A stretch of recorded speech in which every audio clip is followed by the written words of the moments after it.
Now, UniBank, its founders and some few people have been involved in the news over the last few days in respect of the nolle prosequi signed by the Attorney General of the Republic of Ghana in respect of the fact that it has reached a plea deal with the people involved in the case and that Ghana is getting about 60% of the amount that is outstanding or due the government.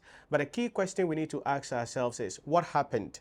How are we here? And what is the way forward, and what is the government getting out of it? That is what I want us to share our thought on, because as a student doing audit and assurance, corporate reporting, financial reporting, advanced audit and assurance, and other issues, there are various things here that you can get some knowledge on. Even strategic case study students, there are a lot of things that you can learn from here to help you to understand the practical issues in respect of some of the things that you'll be reading in your course or reading in class and how they are playing out in practice. So, the collapse of UniBank and the subsequent state recovery effort in Ghana are a significant and controversial chapter in Ghana's recent crisis, that is roughly 2017 to 2020. Here is the breakdown and the key issue. First, the collapse of UniBank insolvency.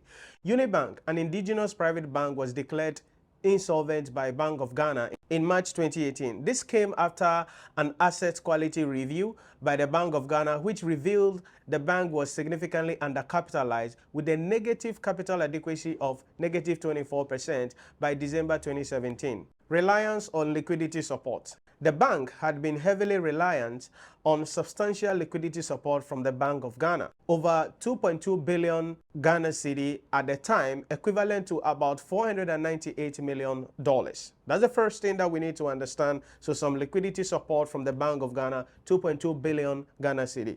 The second thing we need to be mindful of is poor corporate governance and illicit transactions. A major cause cited for UniBank's collapse and that of other banks during the crisis was poor corporate governance.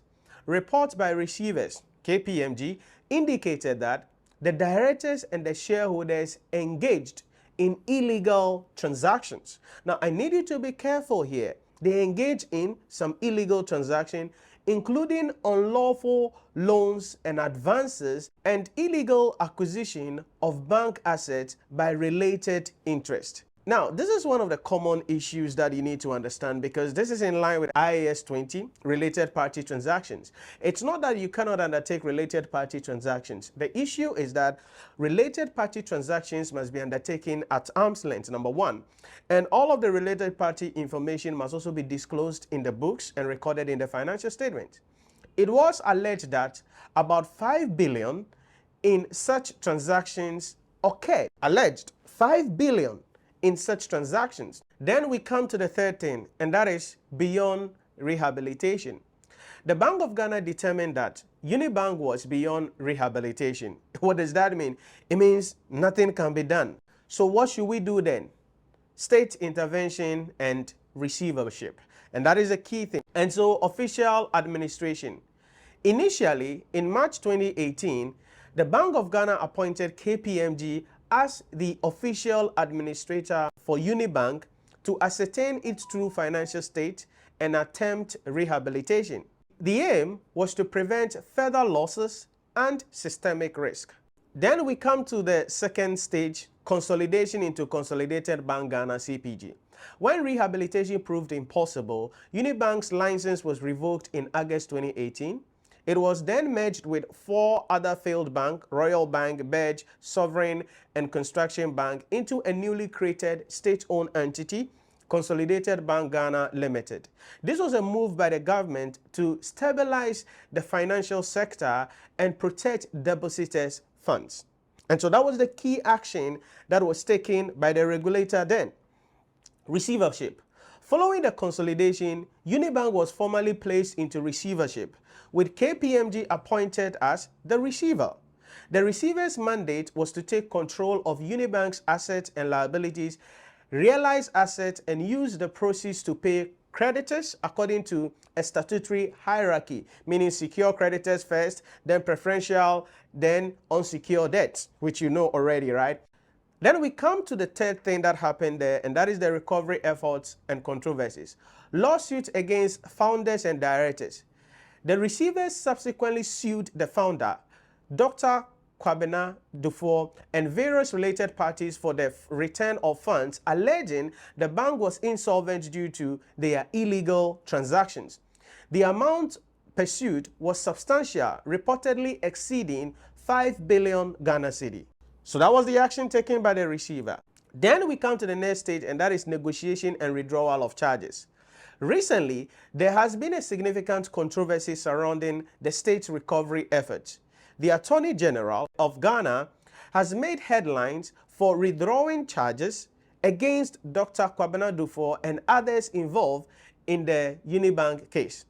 The AG justified this decision by stating that an agreement had been reached by the accused persons to pay back a substantial amount, including 2 billion Ghana cedi, which is 800 million in assets and 1.2 billion through cooperation with the receiver. And so that was the plea deal where the Attorney General filed a nolle prosequi.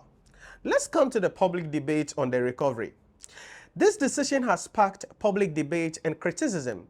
Some, including legal experts and political figures, have questioned the transparency and efficacy of the agreement, particularly the reported 60% recovery, and whether it truly reflects the extent of the loss incurred by the state and depositors. Concerns have been raised about whether this approach might set a precedent or be seen as creating another avenue for looting. What is the ongoing recovery challenges? While some funds have been recovered, reportedly about 0.5 billion out of the 1.2 billion being pursued from direct beneficiaries so far, a full recovery of remaining balance and realization of landed properties is expected to take time, which is around 18 months in some proposed timeline. The receiver had also acknowledged that some fictitious amounts did not result from cash outflows, but related to accounting entries that overstated the bank's asset base. So what are we saying in essence? The UniBank collapse highlighted the significant weaknesses in Ghana's financial sector oversight and corporate governance. The state response involved emergency measures like consolidation and receivership to protect depositors. However, the subsequent legal and recovery processes have been fraught with controversy, particularly regarding the perceived leniency or effectiveness of the arrangement made to recover public funds and assets. Now, I believe you've heard this over and over again, the argument in respect of why this is going on. Because some people have argued that, yes, Kwabena Dufour is an NDC member, and so this is like a sweetheart deal. And some people have also alleged that this so-called 60% recovery is not actually 60%. I've seen a number of publications by people who are saying that in principle, the recovery is just like 10% of what is actually due the state or what actually happened. And there are people who are now saying that that is going to serve as a lacuna. It's going to leave a loophole that, hey, I can take state's money, and then when my government comes to power, I can then enter a plea deal with them and give them 60%. Guess what? 40% of the amount is left, and we can chill and enjoy it together.